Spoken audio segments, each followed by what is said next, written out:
Welcome to the Operation Move podcast. My name is Zoe, and this week I'm talking with Jen, and we're talking a little bit about experiences after having COVID.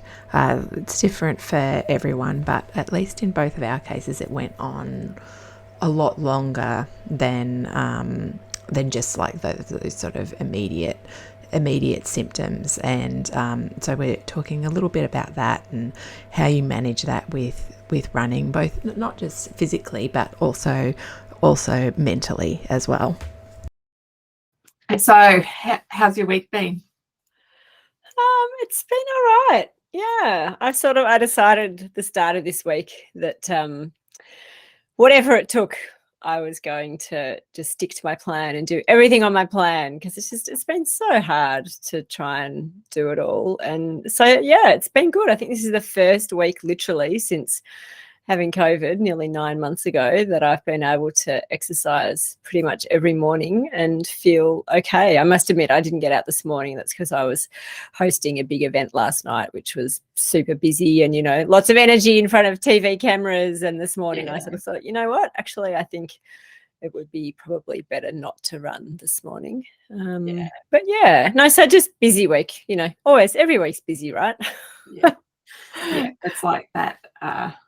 I keep seeing jokes about that, like just like be like next week will be better, and you just like repeat that for like 10 years. Yeah. Or maybe 20 years. It's just like, oh man.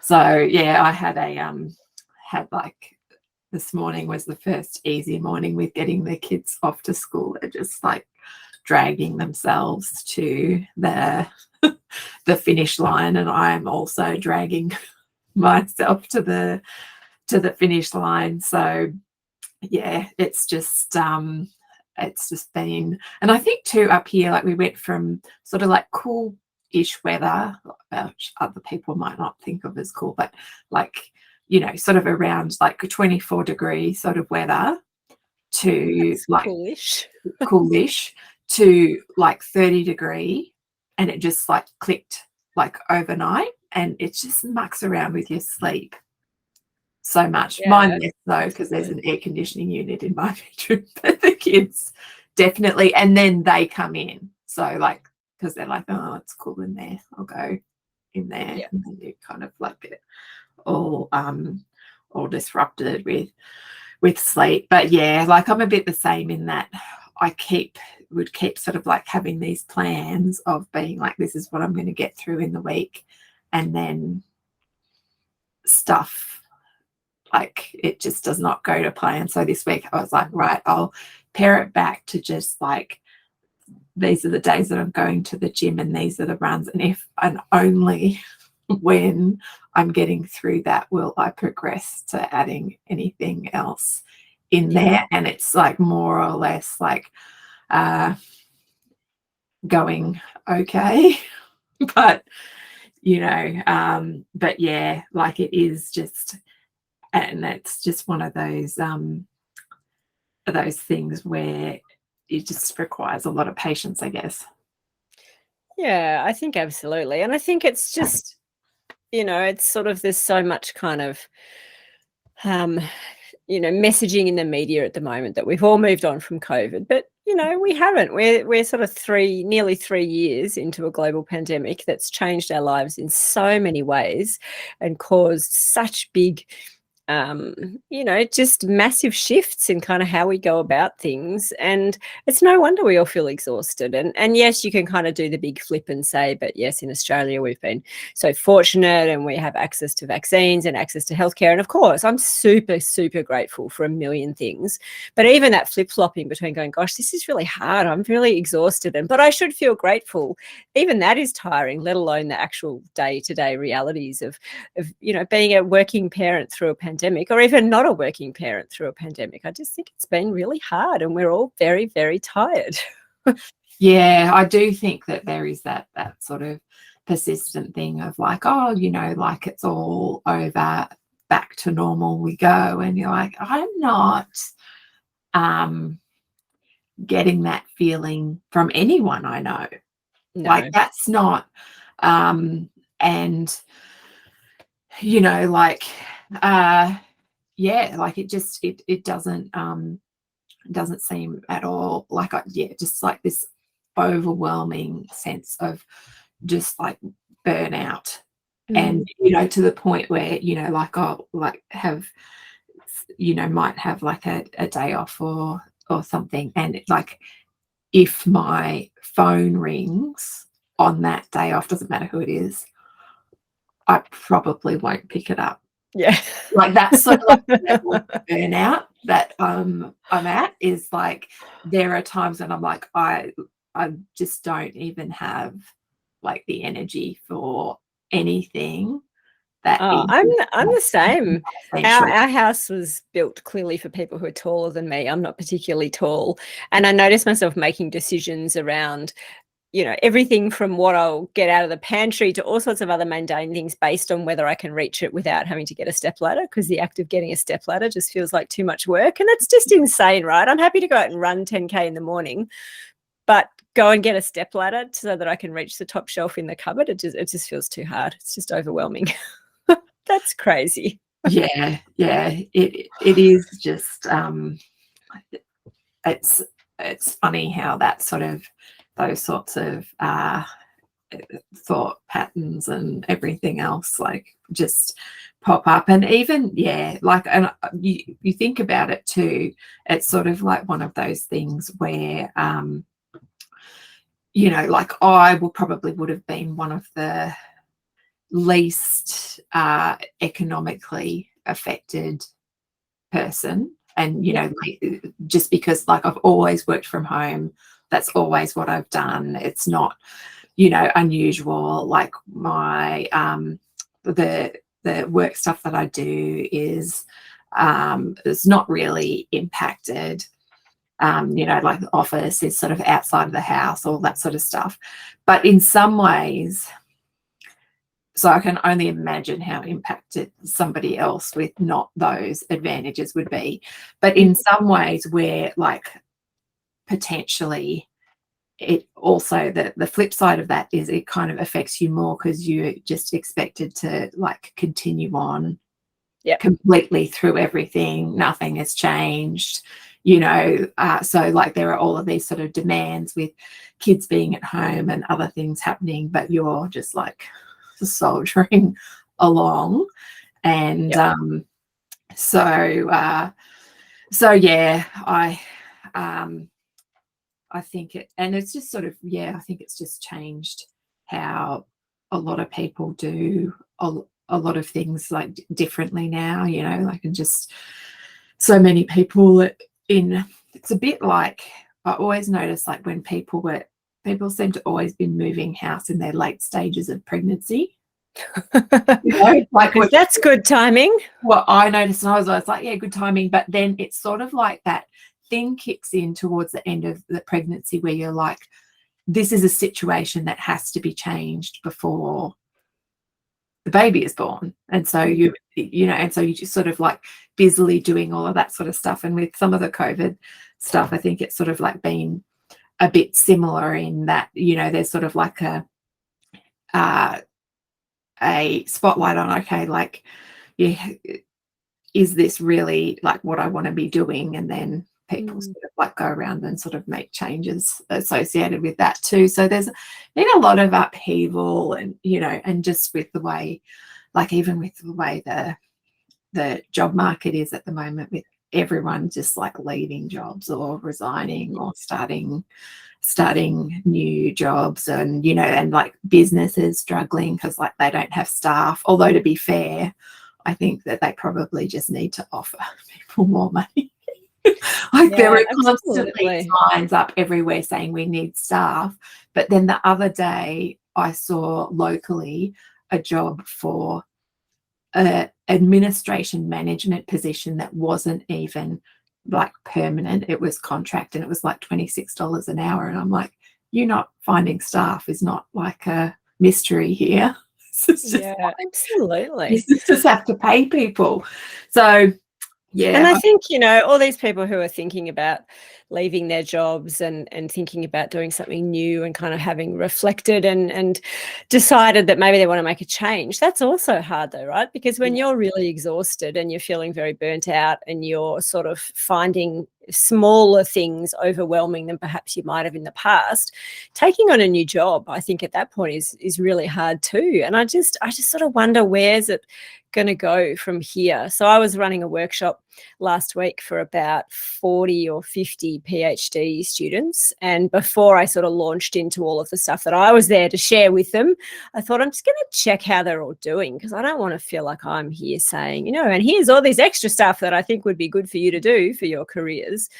And so I just started by saying, you know, can you put in the chat, it was an online thing, put in the chat a number from 1 to 10, where 1 is, you know, I actually really struggle to get out of bed at the moment. I'm so burnt out and so worn out. And 10 is firing on all cylinders, feeling terrific, everything's great. And for those 40 or 50, the average score was 2.5. Like that's how worn out people are. And these are people who are sort of getting messaging from above. You know, the direct impacts of the pandemic are over. You can be in the lab, you can be in the field, you can do whatever you need to do, or you can be interviewing people, you know, you can progress your research. So, you know, get stuck into it. And yet these are people who are kind of like, well, I'm just so tired that I just don't know how to do that. I don't know. I don't know what the answer is. It's really hard.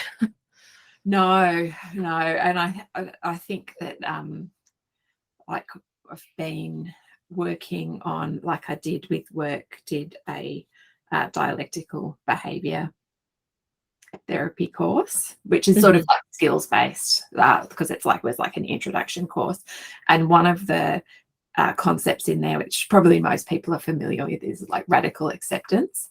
And I think that that has been really good, because I think there's been a real, like I've been sort of really like pushing back on things that I don't want to be true but are. So, you know, like I don't want to be burnt out. So I want to be able to do like all of these things, but actually having to take a step back and go, well, I have to accept that this is not like just because I want that to be the case, and sort of also working through that. Some of it was also talking about how if you are not clear on what the real problem is, then you will be busily working away on something that is not the real problem, and it's not going to get any better. And so so I guess like we'll probably people have probably joined us like mid-conversation a little bit here. But like I had, where are we? Yeah, so 3 months. I had got COVID 3 months ago, and for you it's 9 months. It's coming up to 9 months. Early February I had COVID. Yeah. Soon as my kids went back to school, you know, there was all the messaging around, can we just delay the start of term 1 by a little bit, because COVID's just absolutely rampant in the community at the moment. And no, the kids have to go back to school. And yeah, my daughter came home with COVID in week 1 of term 1. Yes. So like in the acute stage, did it really knock you around? Yeah, I felt pretty bad. And I guess my yardstick for that is that in 16 years at my job, I've never, ever taken a single day of sick leave. And I took a whole week off for COVID. So that was that's a way of measuring that I felt pretty bad. But I sort of, you know, look, I expected it. It seemed, you know, we were going out into the world. We were letting our kids go to school. We were, you know, being really smart, obviously fully vaccinated, obviously wearing proper masks, you know, doing everything right. But I still thought, look, it's likely that we're going to get this thing, and we should be okay. I was, to be honest, I was more worried about my son and my husband, because they're both asthmatic. But I sort of thought, look, I should be okay. And look, when I say I got really sick, obviously nothing to write home about. There was no question of me needing extra medical care, but it certainly made me feel really ill.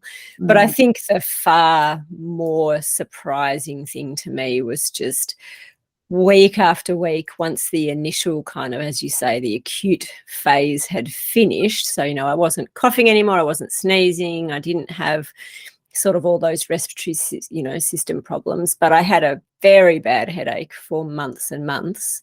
And for me, just the all over kind of body aches and feeling of really deep fatigue that makes everything difficult, and the feeling of brain fog of just, I don't even know if I know what my name is, let alone what I'm supposed to do today, just feeling constantly scattered and like you just can't get an overview of anything that you need to think about. All of that had just lasted for a really long time, and very bad sleeping for me. That's been a part of COVID. And it's interesting because I actually got interviewed by the ABC about poor sleep and COVID months and months ago now. I think I was only 6 or 7 weeks post-infection, but I get emails not every day, but a few times a week from people all over the world who've Googled COVID poor sleeping and come up with this article and see me, and because I'm easily Googleable, and then emailing me to say, oh my God, have you found a fix? What have you done? Are you still sleeping badly? Because I can't sleep and I'm X number of weeks past COVID. And I sort of often don't have the heart to say, well, I'm now X number of months post-COVID and my sleep's definitely not like it used to be. And it's all confounded, right? Like, is the poor sleep, does that explain the fatigue and the brain fog? Does the feeling of kind of mental exhaustion explain the poor sleep? How much of it is nothing to do with COVID, and it's just the product of nearly 3 years into a really challenging, super, super busy time? So I don't know. I don't tend to use the words long COVID for myself, to be honest, partly because I just find it a bit depressing. But also, I guess, in deference to the people for whom I know, they've lost so much. They can't get out of bed. They can't work. They've lost so much. And I'm not in that category. I feel very fortunate. I've been able to keep doing my job, and my job's pretty demanding. I've been able to do, so I don't tend to think of myself as somebody who, I guess, has earned that label in a way. But by the same token, my life's definitely not like it was. I mean, of all people, that my running, the week before I got COVID, I think, I was thinking that this year was going to be an awesome marathon year. I'd overcome last year injuries. I was super fired up. I think the week before I got COVID, I maybe ran, I can't remember, maybe 70, 80K or something. 9 months later, this last week and then this week will be my biggest weeks I've managed. And I think I'm sitting at about 28, 30K. And for months and months and months and months and months, one run a week was, that was just exhausting. And the thought of being able to run more than once a week was impossible. And slowly that became twice a week and 3 times a week. But yeah, I don't feel anything like I did pre-COVID in lots of ways, which is pretty humbling, I guess. Yeah. I find with I probably I use sort of like long COVID more like shorthand, because like people particularly at the gym, they'll be like, oh, what are you training for? And I'm like, I've got long COVID. That's the end of the conversation. I don't have to like go into it any more than that, because it's just like, it's one of those things where it definitely gives you an appreciation for people with chronic conditions, because it is so sort of invisible. Yeah, like 100%. And so it's sort of like, I had that like the cognitive drain was really quite incredible. Just with like really like making really basic mistakes at work that like in like a year previous I would never have made, like in a million years. Or even with like just like recipes that I know, or like even with like the crocheting stuff, just like missing stitches, like things like that. And I was like, oh, but like what you're working on is quite complex. And I'm like, not the part that I missed. It's just like it's like it's so obvious, and it would just like, it would do it repeatedly. It'd be just like, oh my God, like I can't believe I did that again. And even like I would sort of like pick something up that maybe weighed a kilo and then have to go down and lie down for 3 hours. It's just extraordinary, isn't it? I mean, for a virus that at one level sort of mimics respiratory conditions that we're quite familiar with, and then you just discover all of these other effects. And to be honest, I'm a scientist, right? You'd expect me to have done all of the reading about long COVID, but I'm actually kind of putting my head in the sand to some extent. I sort of don't want to know, because the stuff that I have read, it's just really terrifying, the level of attack on all of these different organ systems.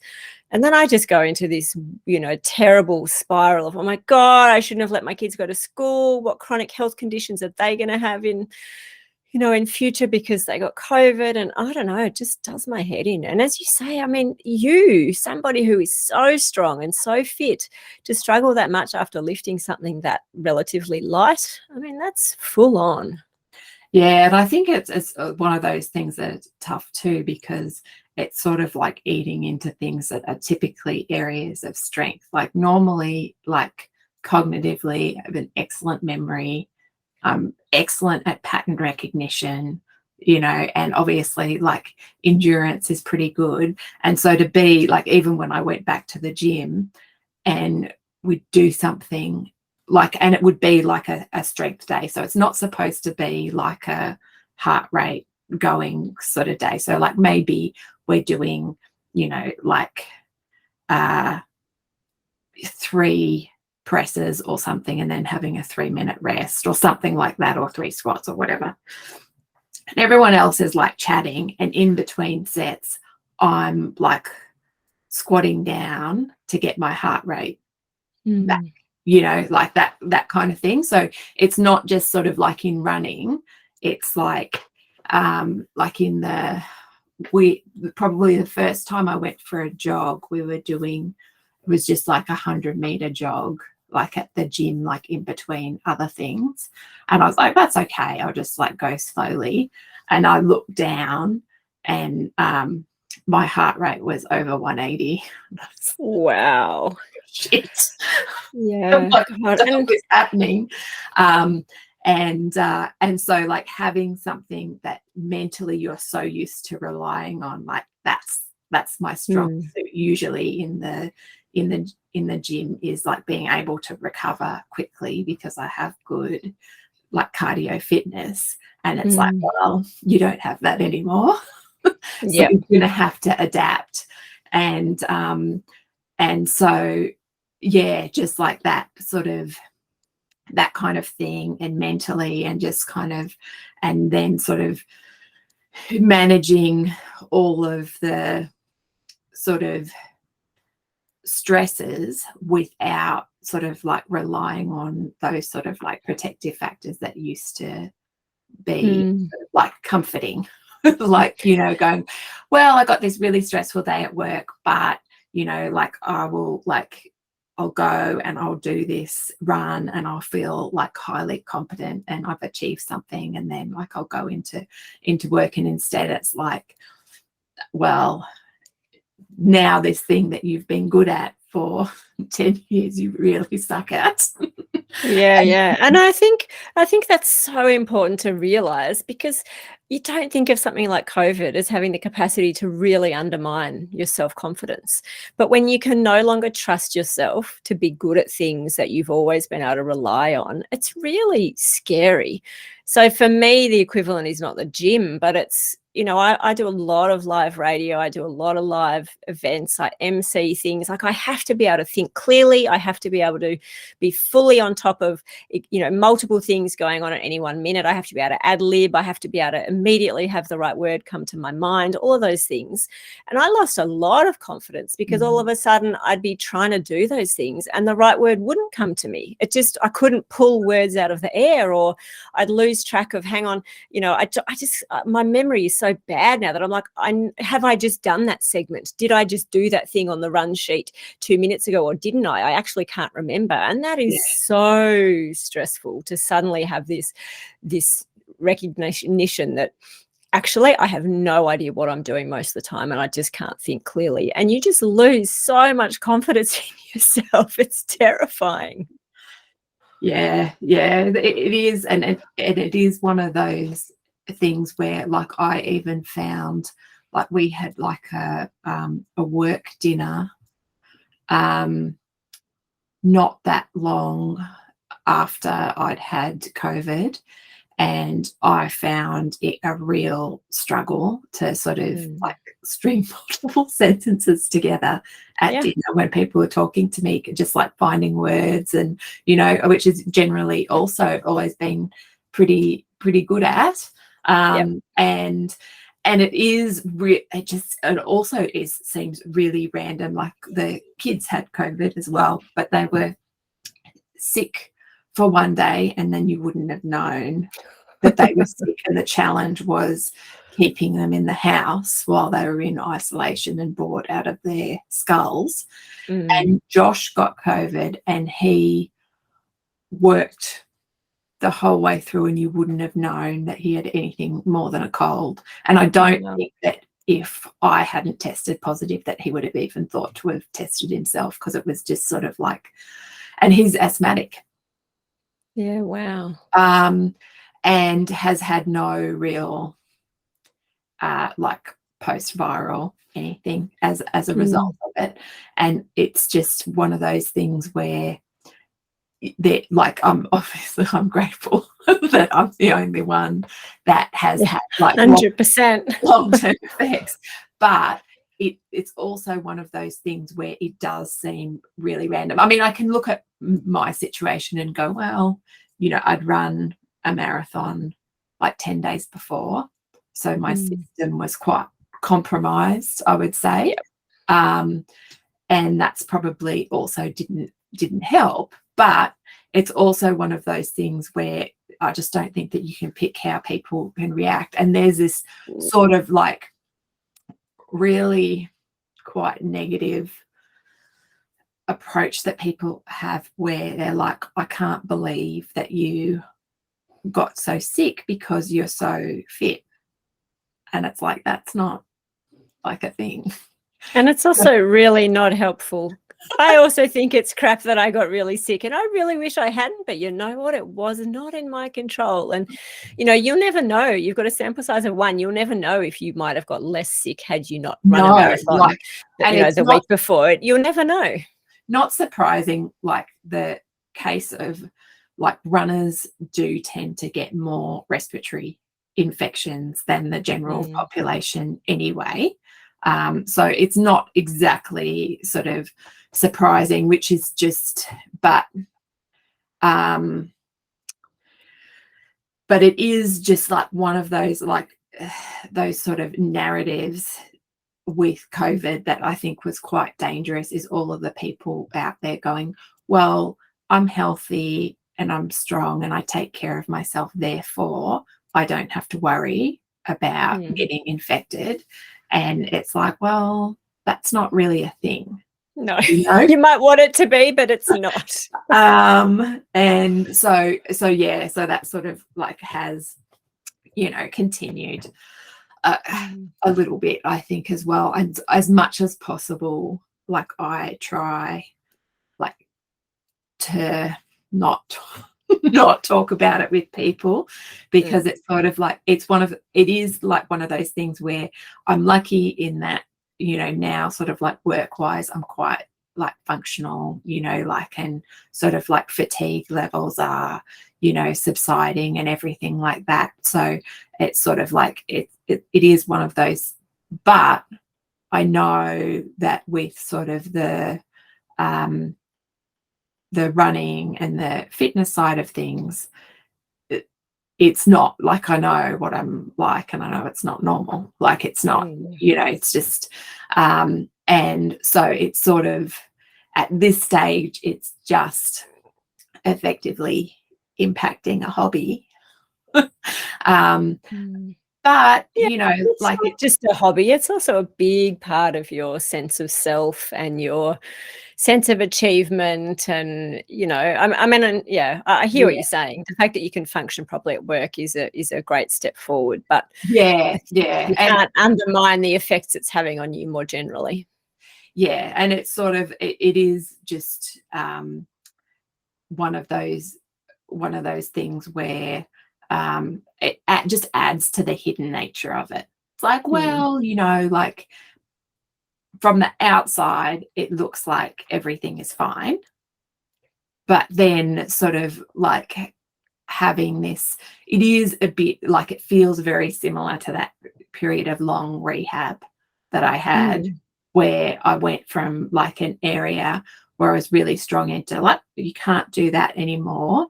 And you can do other things, but you really are bad at them. So I had to like Yep. teach myself how to swim, Yeah. you know, and stuff like that. And I wasn't able to like walk other than, you know, like things that I needed to do, like to pick up the kids or whatever. And so I wasn't really allowed to be outside in any sort of real way. And it feels like a lot like that, because it was hard to have something that you rely on for your like sense of confidence. Like even in the sort of in the gym environment where everyone is loads stronger than I am. Yep. But you always sort of have that in the back of your mind. Well, yes, but like I'm running, like that's my identity. So it's whereas, and then you go to, well, now I suck at both things. And it's not overly comfortable. But so yeah, it feels sort of like very similar to that, and that having to sort of like develop all of these new ways of like of coping strategies basically for like mental health and everything else. And and that's sort of like really unfamiliar territory, because you're just used to things being different. Yeah, absolutely. And it takes a lot to get used to. I mean, I haven't done a really extended period of rehab like you have, but for me, I got through, you know, 2020 here in Melbourne, we spent most of the year in lockdown. It was really tough. And my way of managing that plus work, plus homeschooling, everything was to run. And I ran a lot, and I ran too much on sealed surfaces, and I ended up, you know, with a stress reaction and on crutches for 7 weeks, and then the coming back to running was such a slow process, and you know, so months and months of not being able to do what I'd relied on doing pretty much every day to get through the previous year. And it changes everything. Your coping mechanisms have gone, and your sense of, you know, I used to love the fact that even though I knew I'd have a crazy day of trying to get all of my own work done, not feeling like I was letting my kids down by not being able to support them, trying to manage, you know, in 2020, you sort of look back and you kind of go, oh yeah, it was fine. But it wasn't. In Melbourne, 2020 was full on. Well, 2021 was probably more full on. But, you know, so I feel like you're trying to manage all these things, and knowing that going out for a run at 5 o'clock in the morning, we're only allowed out for an hour a day, but going out and running from 5 till 6 every morning, it meant that my day started with a sense of kind of, I know who I am. I know I can achieve this. I feel like I'm ready to face the day now. And then to, have that taken away from you unceremoniously, it's hard. It's really hard if it's something that you're used to relying on. Yeah, I remember when we had that 1 hour a day thing, and I was like, could I get some donations of other people's hours, not like using them? Like particularly where I am, because like I could easily run for 2 hours and see no one, you know. Yeah, I'm like, I just like take my kids' hours because they're not using it to go outside. I know. Yeah. I had to stop following some people on Strava in those periods, because I just felt so angry that most of us are trying to do the right thing here. And then I'd see people I knew on Strava who were just completely disregarding the rules. They were going outside the 5K zone. They were running for hours and hours and hours. And I'm like, oh, I shouldn't let it bother me, because you're you and you can do what you want and it doesn't affect me. But gee, it annoys me that you're not sticking to the rules. So I'm like, unfollow. I just don't want to see. A bit of that with like people like posting like when you're not supposed to be running with anyone, or like not more than one person, and people posting like all of these group photos, and I was like, I can't have that in my consciousness. Yeah, Thank you. me too. Yeah, me Um, too. I'm just like, I don't want to see it. If you feel entitled that you can go and do that, then that's up to you and your conscience. But I don't want to see it. So yeah, I think it is one of those things too where like I almost feel like now when things like pop into my like time hop or whatever from pre 2020, like it doesn't even feel like real. Like it's so far removed from everything like over the last few years where it almost feels like a different person did that, you know, like and so like yeah, like I just am no longer really connected to it at all. I mostly like keep the time hop stuff going because then every year, well, depends on the time of year, but I'll get like my kitten photos from when cats were little. I want to see those, and also like pictures of the kids and stuff like that. Is well, mostly it's good. This week I had to put in the expression of interest for high school, and that was it's full on, isn't it? Time flies. Yeah.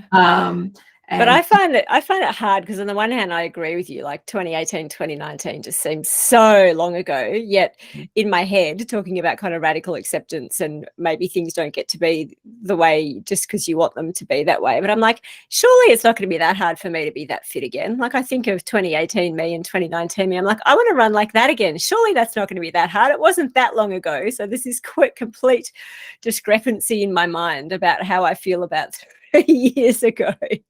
Yeah, I mean, I think that it's one of those things that I look at and go, like, I don't think, like, if I look back at my fittest in, I think maybe it was 2018, maybe 2019, I don't know. And I'm like, I don't think, like, I think that I could have from that point, if COVID hadn't happened, if I'd sort of like continued to train, I think I could have gotten faster than that. Like I didn't feel like I was at my absolute ceiling there. And if I look at, so I still sort of believe that I could get back to that, but it's also one of those things with, I think that like one of the good things about more concrete injuries is that there's a time frame, you know, like, so when I had like the fracture, I was like, this is a, 6 to 12 week injury. And it's like, fine. Like that's a really clear time frame. When it no longer hurts, I can walk. When I can like hop, I can do this, and it just like bang, bang, bang, work through it. Whereas this is sort of like, okay, like it is getting better, but like I don't really have like a clear sort of time frame. But I'm also sort of like starting to feel like it's also not going to get better by me being so depressed about it that I don't like actually train. Given that I have the capacity to, but it's, you could easily get into like, oh, this is depressing and this is like so much work to do and, like all of that sort of stuff, and not really sort of like actually put the effort into sort of like structuring it to like, okay, like here are things that you can do, like particularly like even with the sort of like the heart rate stuff. I'm like, okay, but like you can do loads of anaerobic stuff that isn't about that sort of like that endurance sort of thing. So like at the moment I'm doing maximal hill sprints. It doesn't like stop, it's 8 seconds, but it is sort of like about developing power and all of that sort of stuff. So I'm sort of at that stage where like it's got to be a bit of both. Like I've got to be able to recover and like trust that things are going to get better over time, but also if I don't do what I can now, I'm just like putting myself even further in a hole that I'm then going to have to sort of, and it's sort of that real sort of like balance of doing enough but not so much that it sort of really exacerbates any sort of like lack of recovery or fatigue. And yeah, it's a real sort of dance. And I think the hole is really easy to get into, because not only are you dealing with kind of the ongoing COVID stuff, but you're also a hell of a lot less fit than you used to be. So for me, going out and thinking, okay, I should, being, should being the operative word, I should be able to go out and do this run. I think I've recovered enough to be able to do that, a couple of days this week. But then you go out and, oh my God, it's just so hard because you've lost so much fitness, and the memory you have of yourself just being able to go out and have that joyful experience of running, it's just so far from that, because you just feel exhausted before you even start. And oh, I've run 300 meters. Can I stop and have a rest now? The hole is pretty deep, I think. But I think for me, I mean, I guess for anyone who's listening, who's kind of going, oh yeah, this is so me, and I just don't know how I'm ever going to get back to it. So as I said, I'm now nearly 9 months post-infection, and I'm really starting to see a lot of light at the end of the tunnel. And for me, it actually came from doing a race. So my eldest kid is 14, and he's a really great little runner. He's not little, he's way taller than I am, but he's a really good runner. And we'd registered to do quite a few races together during COVID, and of course they all got cancelled, or then he had COVID or I had COVID. Anyway, he's got all these bloody race bibs on his wall, and he'd never done a single one of them. And then finally, Melbourne Marathon last month, it's like, well, we're both well, how about we run together? And he's only 14, so he's not allowed to even consider doing the half, which I think he'd do it half fine, but you've got to be 16 to do the half. So we agreed that we would do the 10K together, and I felt good about that, because I'm sure I could run a half distance, but it would have been so far off a PB and probably felt like a bit of hard work. And he was happy to run at my pace because he's a lot faster than I am. He's like, no, Mum, let's just run it together, it'll be fun. So he'd never done a race before. And oh my gosh, Zoe, like just the joy. I mean, you know what I'm like. I'm super extroverted. I love being around people. And I just nearly cried the whole way. Poor Rowan was so, like, Mum, come on. But for me, just being well enough to run with thousands of people, and it was just the most stunning weather you could ever hope for a race. It was cold, it was sunny, it was Melbourne in all of its autumn perfection, hot air balloons in the sky, music pumping at the start line. Here I am with my beautiful son who's discovered a love of running, and it just was, every minute of it was joyous. I felt strong. I was able to run it faster than I thought I'd be able to. We ran into the G together, and I'm like, go on, sprint, mate, sprint. So he took off on a major sprint, and just, I don't know. And since that moment, I'm just like, you know what? I'm not fit. It feels hard. I'm still very fatigued. I don't feel like myself, but God, I just love running, and I just want to do it more. And so that was a real turning point for me. And I've really been kind of clawing my way back out of the hole in the few weeks since. And this week as I said, last week and this week have been my biggest running weeks. I've managed to bring some strength back into my routine, just some short strength routines. I'm doing my rehab again properly. So I do think there is light at the end of the tunnel for those of us fortunate enough that long COVID isn't a really long-term, completely debilitating thing.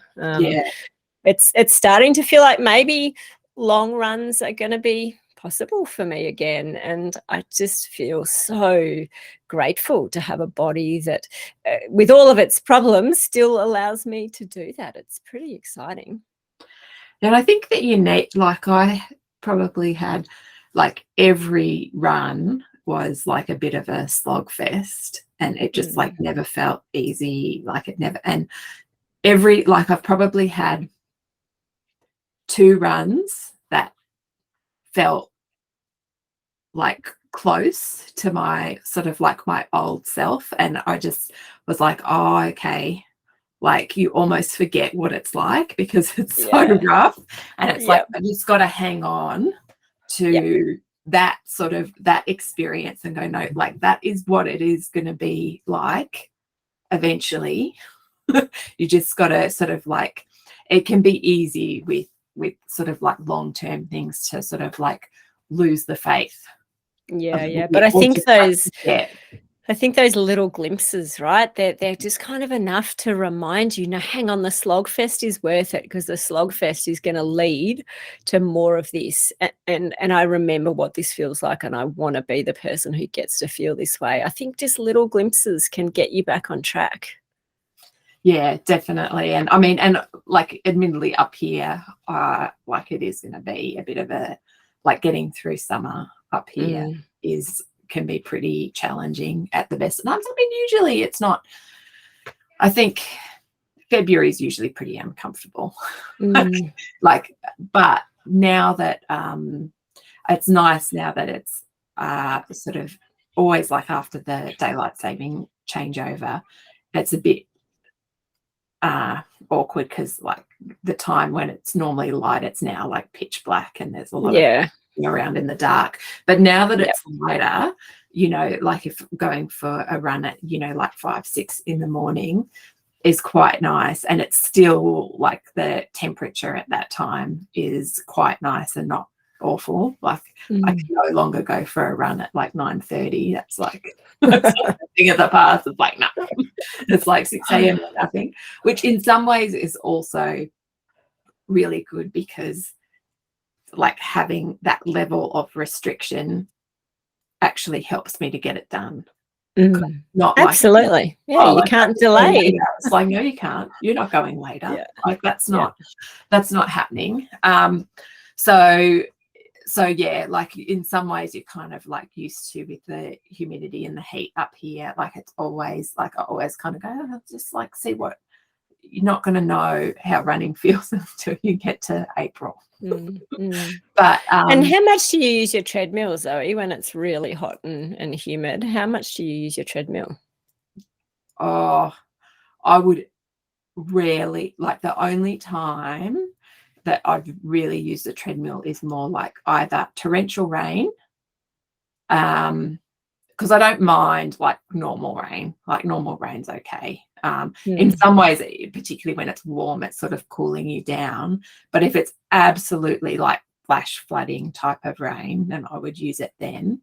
And sometimes I've also used it when, like, as a time-saving thing, like I've got to be out of the house with the kids at 10, like on the weekend or something. And even though there shouldn't be extra time associated with like going out of the house and going for there is. Totally is, yeah.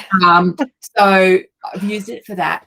Have never used it in the heat, in part because I need to put some extra doors in the garage. So it's actually quite, like the treadmill's got a fan, but it can be quite hot in there at the best of times. And like the heat training, even when you're doing it early in the morning like I do, is actually gives you like more of a fitness bump than if you were training at altitude. So that's like my mantra is like, like pretend like I'm doing it on purpose, like this is like a training, proper training. Although my doctor is like, all of this is pointless if you don't take your iron supplements. I'm like, I got to take the iron and then get sort of like retested. He's a runner as well, which helps. So it's nice to have someone who like is looking at like what's optimal for running versus what is like the bare minimum. And he's like, because your iron was really low. And I'm like, I know that you feel like that's true, but for me, from a comparative level, it actually wasn't that bad. And he's like, it's bad. But I think that with like a lot of my iron is can't be fixed with diet. So, and a lot of it is to do with also the blood loss during period. So he's got on some medication for that to minimize Okay. So it reduces the heaviness and also the duration of Yep. the period, so that we can kind of like impact like I can take the iron supplements, but like everyone knows, like iron supplements can be pretty unpleasant on the stomach, Absolutely. Yeah. so I try to do like the other little things that can help it, like with like taking that sort of medicine, and also, like you have some things that help your iron absorption more. So like I've found that if I'm having beetroot, that helps me to absorb the iron. I think that there's something on that. So which is good to have with sort of like with all of the post-COVID stuff, is like your body just needs like all the help it can get, Absolutely. and other people I know who are sort of in that sort of like post-infection phase, it's just like the immune system is so gutted that you almost like can't, like any new infection kind of like really knocks people around, and all of that sort of the sort of like immunity is I haven't had anything recently, but I think one of the hard things when I did have COVID is I had COVID, and then a week later I got a really bad dose of the flu. And so it was sort of like just having that double whammy on the system. And one of the kids had it with me, and I was like, wow, like I actually sort of thought of it as the same infection, but then I realized no, they got better, and then we got the flu. Yeah, got sick again. Yeah. And particularly with like having also effectively like not had a cold or flu for 2 to 3 years, just based on isolation and hygiene. Yeah, absolutely. And it's just like, you're like, oh, I really hate being sick. Yeah. I remember this. So I mean, I think sort of one of the, not that I really think there's many silver linings from having ongoing COVID symptoms, but for me, it has really made me be good at going back to basics and recognizing how prone I am now to getting sick with other things. And, just, am I actually prioritizing sleep? Am I eating a stack of vegetables?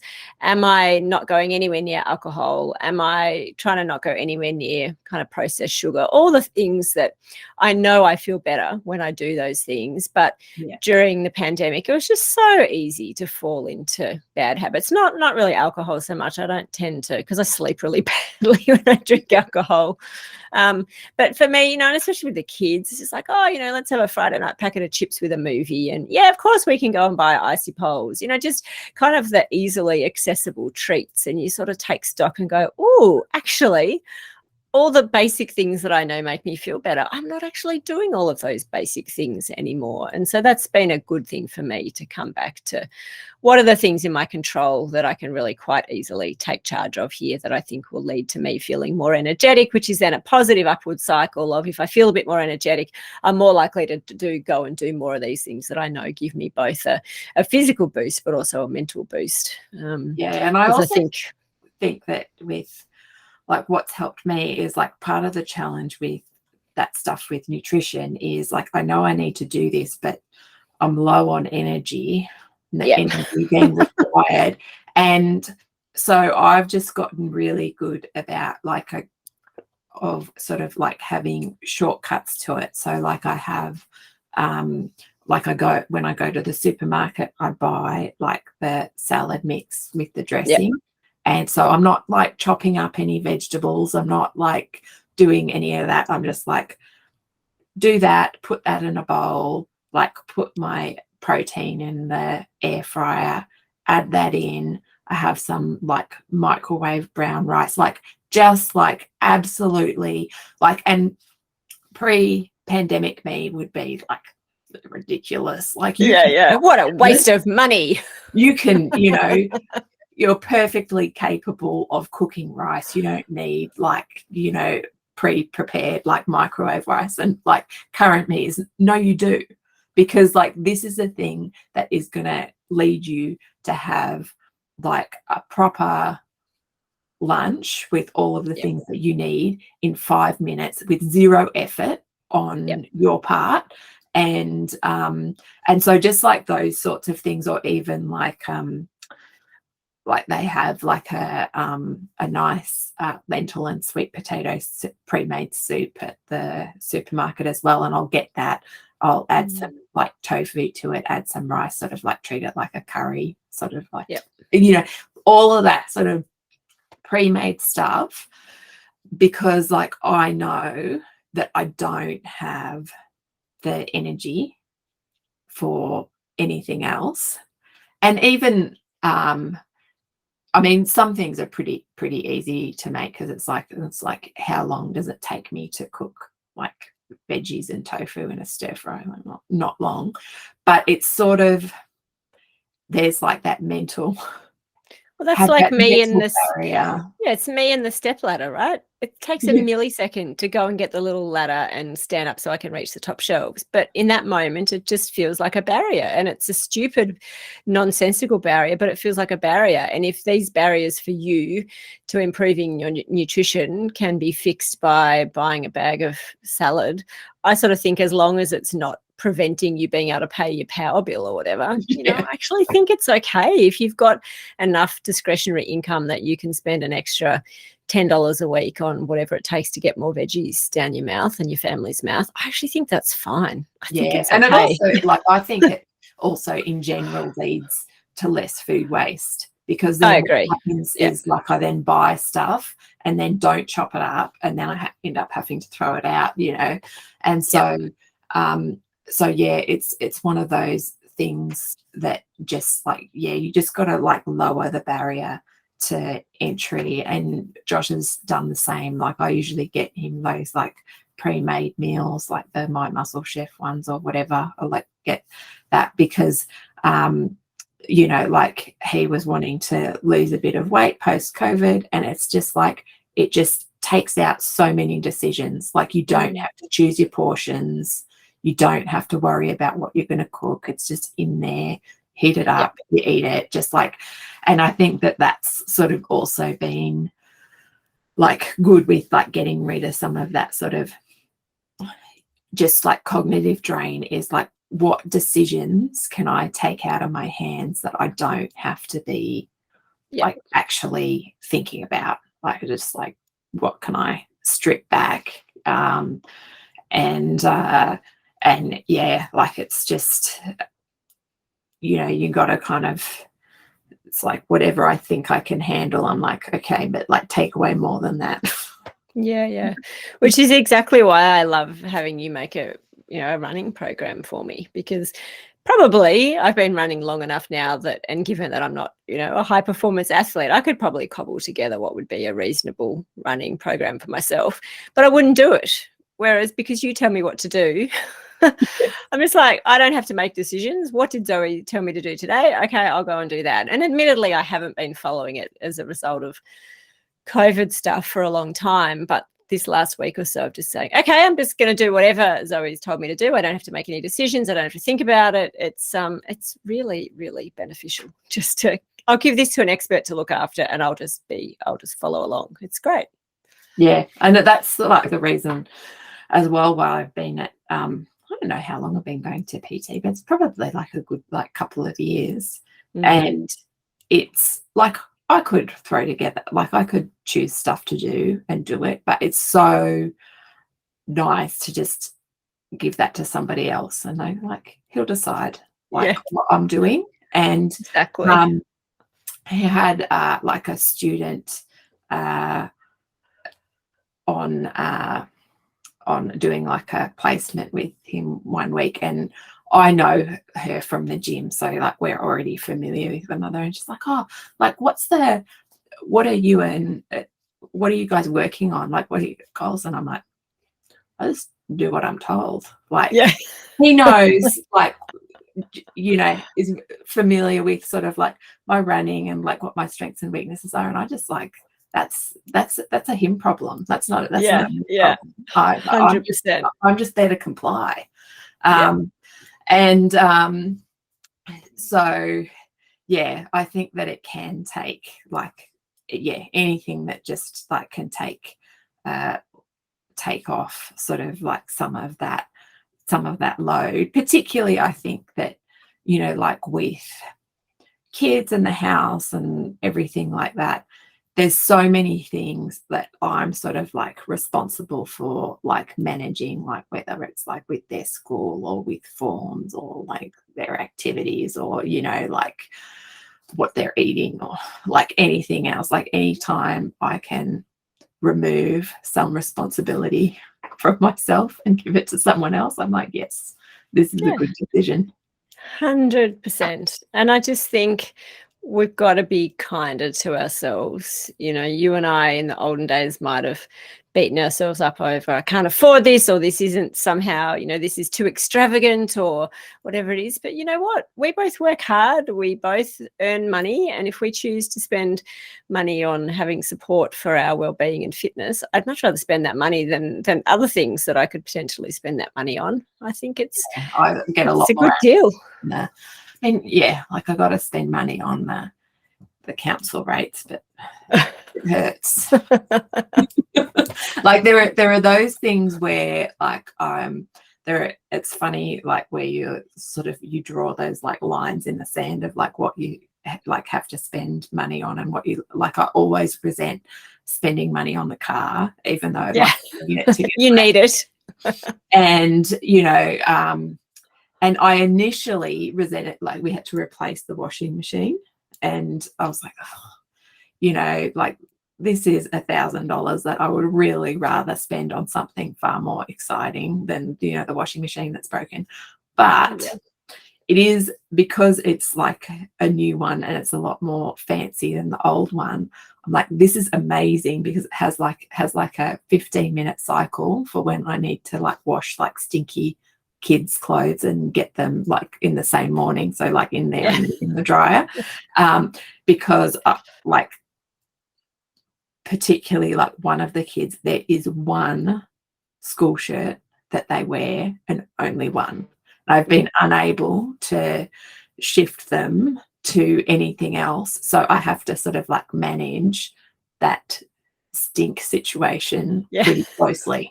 And it also has a thing where if you've started the cycle, you can open it up and put an extra thing in that you forgot. Oh, that's good. That's good. And so I've grown to love that purchase. Although literally a fairly important purchase in the scheme of things, being able to wash clothes. Yeah, so it's yeah, like and it's kind of funny too, like oftentimes like I will, like for ages I've battled with this ridiculous can opener and somehow resisted spending $5 on everyone, which would like vastly like, it's like, oh my God, like this is so much easier like once you sort of like replace it or whatever. And I'm like, I don't know why I was being so stubborn with that. I think the inertia is strong, right? It's just so easy to go, I've dealt with this for a long time, I'll just keep on dealing with it, you know, I'll just suck eggs, it's not that big a deal. But then I've had a few things like that recently too. You sort of, but you got to come out of the trenches, right? Like when you're just in survival mode and everything feels hard and you're constantly in a state of kind of anxiety or overwhelm or whatever, it's really hard to just go, hang on, I could just get a new one. I feel like you sort of got to get out from the trenches, be able to look up and see the horizon to go, you know what, it would actually be really easy to fix this. I don't have to put up with this as it is. But I think it can be hard to kind of have that clarity of thought. That's something I've really missed this year. It's just that basic clarity of you can change this. Yeah, I think that is sort of like the nature of overwhelm, is like just like lacking that perspective to be able to sort of like just move out of it and just like head in the sand with everything, because it's like, well, you know, like I've got all I can handle right here, and you know, like anything else is just too much. And you know, like, and I've sort of only just gotten to the point where I've always got like a list of things that I need to do, but I procrastinate on because I find them overwhelming in some way. Like it could be, and they're often like actually short things. Like it's not like, oh, this is this huge job that I've got to do. It will be like, I've got to like fill out this like form for the school, or like I've got to like respond to this or whatever it is. And I've actually just sort of had to start like going, okay, like here's my list of my like things that I've got my head in the sand that I'm avoiding. And every week I'll just like try to tick off like one of those things, or maybe a couple if I'm having a day where I feel like I have the capacity for it, and just like slowly sort of like work through, because it is just like one of those things where you have this thing you're supposed to be doing and then you're like getting frustrated with yourself. It's like, why can't I just like do this thing that's going to take me 5 minutes? And you just have that real sort of like strong resistance because it's like, I don't want to. Yeah, that's definitely been a hallmark of ongoing COVID symptoms for me, just this strong sense of I just cannot face doing that. And I know that's silly because I know it's not that hard, and I know probably it won't take me that long. And when I do finally do it, of course, you beat yourself up thinking, God, I could have done that weeks ago. But just that real sense of resistance to, I just don't want to do that thing. And I know I have to do that thing, but I don't want to do that thing. And it's been quite hard for me, actually, because I got lots of, I mean, I love my job. I'm really grateful to have the job that I do, but there's a lot of parts of it that are not my favorite. Yeah. And I don't know, just that resistance of, I just don't want to have to do this thing. And you kind of feel like you're a toddler having a little hissy fit about it. Yeah. And it just sort of like erodes that sense of like self-efficacy that Absolutely. you have, where, 100%. you know, like you used to being a very productive person, and now you are still a productive person, but significantly less in particular areas. Yeah. And it's so challenging to deal with that sort of, like, I've also found it quite challenging in that I have real trouble sort of like following through on things. So I'll be like, I'm committed to doing this, say, strength training program at home, and I'll be good with that for like maybe 2 weeks, and then the sort of like the overwhelm or the burnout will kick in, and like, I can't do that. Like, I'm not motivated enough to do that. I thought that I had capacity for that, but I do not. and then it sort of like starts to erode the confidence a little bit. It's like, I can't actually sort of like, my follow through has been compromised. And then you're going, no, I'm going to need to like work out something that's less than that. And then you try that, and I'm going, no, less than that.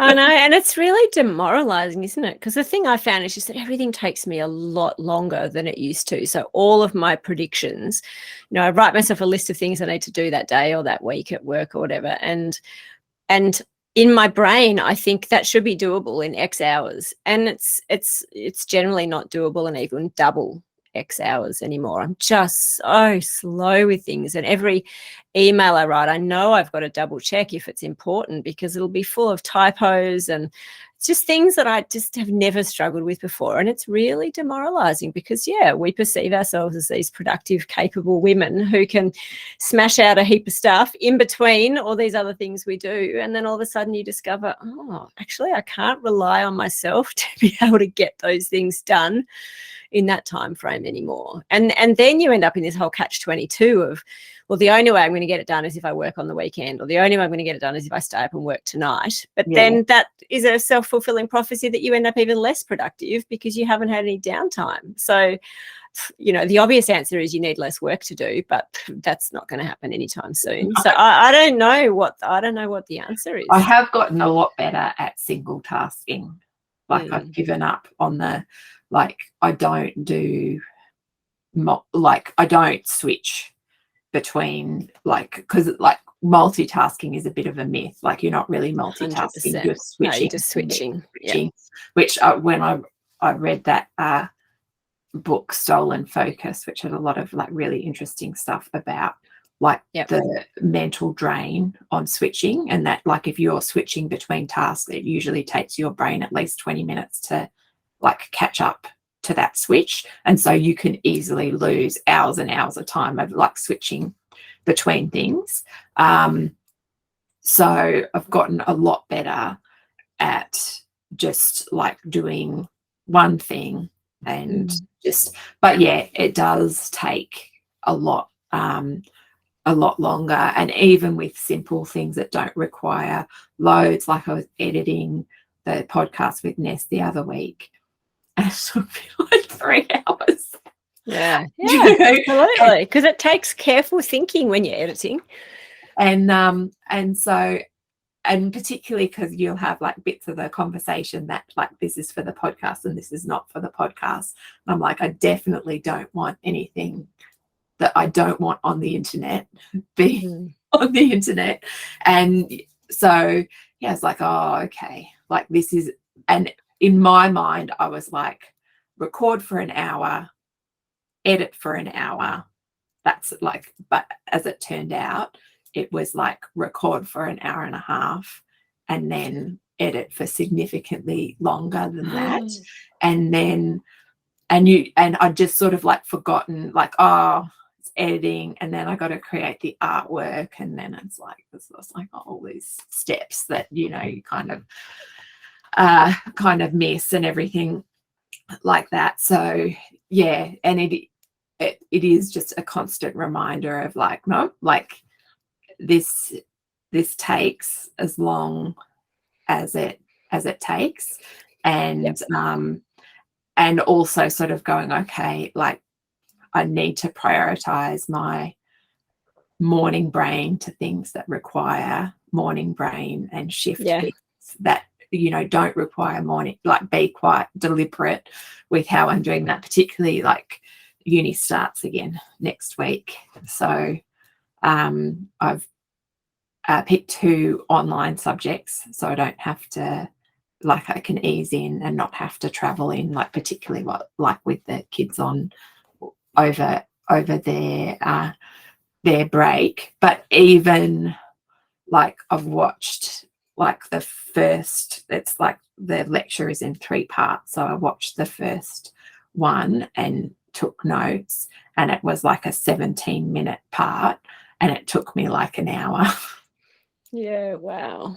It's like, and that's one that I sort of like, I had part done and like withdrawn from when I got COVID, so it's not like unfamiliar territory, but I was like, I need to not leave, like I need all of the notes on this to be good, so I'm not having to redo anything later on. So I need to sort of like focus on that single tasking of watching once, taking notes once, never having to revisit it like after.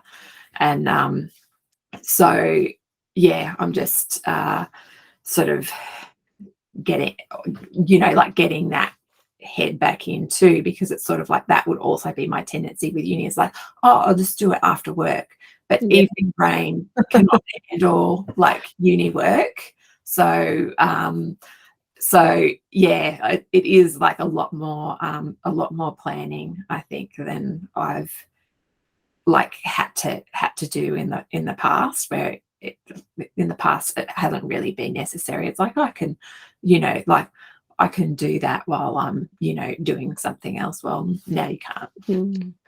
Yeah, you're going to have to start the whole thing back at uni with your eyes wide open about where the limitations lie and how you're going to do it differently. But I kind of feel like this also might be the opportunity for you to really regain that sense of agency, because, you know, we all know that sinking, sick feeling in your tummy when you've left something too late, you've procrastinated too long, you know, you can't catch up, you know, you can't do it properly. You know, there's just so much shame that comes with not doing things properly and dealing with the completely incontrovertible fact that you can't get the time back. You know, we don't have time turners. But I kind of think for you, maybe having had that experience and going, whoa, okay, so it's going to take me longer than I thought, but I know I'm not going to have time to double handle any of this. The very act of you committing time to each lecture and each assignment or whatever and doing it properly the first time, I can imagine that's going to be this upward cycle of, whoa, Zoe is this super capable, on top of things student who does things on time and does things properly and is on track. You know, you might find that this really helps you to regain some of who Zoe is, I reckon. Yeah, I have noticed since, like in the past, I was really good about, like, I'd get close to a deadline and productivity would go up immensely. And, you know, whether it was like work or uni or whatever, and, you know, like, and that was like quite a motivating thing. It was like a kind of like a good amount of stress, like the deadline is coming, you got to like get your shit together and like organize it. Whereas now I've found that that is no longer the case. I don't respond like that to deadlines. Like it's sort of coming and productivity does not increase. Yeah. Well, that's because you're exhausted. I haven't had that with uni, but I have had it with other things, like with sort of like making a present for my mum, and where I sort of like, it was coming that birthday, needed to give it to her, and if anything, I probably became more demotivated by the deadline, and I have sort of like, I haven't really sort of like noticed it. That hasn't shown up in other things where that, like, the deadlines are more like hard deadlines, so that's a bit different. But I'm like, that is interesting that there's been this kind of shift where it's sort of like there's not the reserves there to have that sort of like uptick anymore, and so I have to be a lot more planned in everything that I'm doing, and a lot more realistic with the time and everything like that. So it is like, and that's, I've always been that way since I can remember. So it's sort of like this real stark change in like behavior and, you know, like, and how I respond to that sort of stuff. So yeah, it'll be sort of interesting to just like see how that plays out. But I am also like, the uni has a new system for next year, which is 6-week terms, which I imagine for a full-time student would be incredibly terrifying. Be intense. 2 subjects, you know, in that time. But for a part-time student, I actually think that will work for me, because it's sort of like I'm only doing one subject. So it's just like one set of assessments, one set of lectures, only have to go to university once in the week, you know. And so I think that it's going to allow a level of hyper focus and not having to like switch between 2 subjects.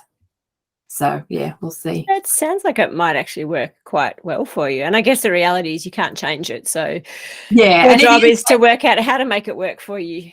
There's 6 terms, so there's also the possibility of going like 1 to 4 back to back, and then like 5 months off. So depending on how, or you can have the option of sort of spreading it out more, and maybe you do 2 and then you have like a 6-week break, and, you know, so it is like quite flexible. But how they manage to squeeze that content in to, like, I'm doing a combined anatomy and physiology subject, and I'm like, that's going to be really interesting to see how they wedge that into 6 weeks. But yeah, that's a teaching problem. That's not sort of you don't have to worry about that bit. But good luck. I'm excited that you're kind of at the stage where you feel like you can go back to uni, and you know, because this is something that you've cared about for a long time, and it's something that you've worked really, really, really hard to make space for in your life. And obviously COVID really derailed it. But I don't know, I'm excited, Zoe. I look forward to hearing how it all goes. Yeah, it will be like I am like always the risk when you have time off uni is like, am I really going to want to go back? You know, like because just with everything else, not that it's an unpleasant experience, but that you just get like an insight into, you know, your level of time when you take a commitment away would be the same, you know, like if you had like time off work or, you know, anything else.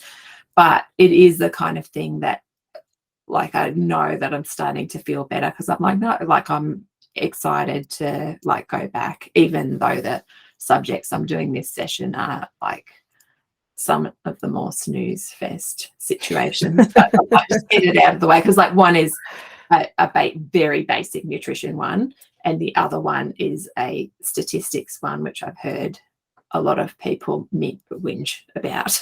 Right. But you know, like I like statistics, I might like it. I don't know. Yeah. Well, I mean, you got to do it, right? So Yeah, it'll be interesting. Yeah, it will be. But I know you've got a meeting, so I will. Yeah, I should probably get organised. But it's so nice to chat and to catch up. And thanks so much for inviting me to be involved with the podcast. It's super fun just to kind of chew the fat with you. And yeah. Thank you so much to Jen for joining us this week on the podcast. I will link up all of her social media stuff in the notes, so you can follow her in all of the places. And I will be back in a couple of weeks with the next episode. If you'd like to check out more about what Operation Move does, whether you're looking for a membership community or training plans or coaching, you can check all of that out at opmove.com or just shoot me a message.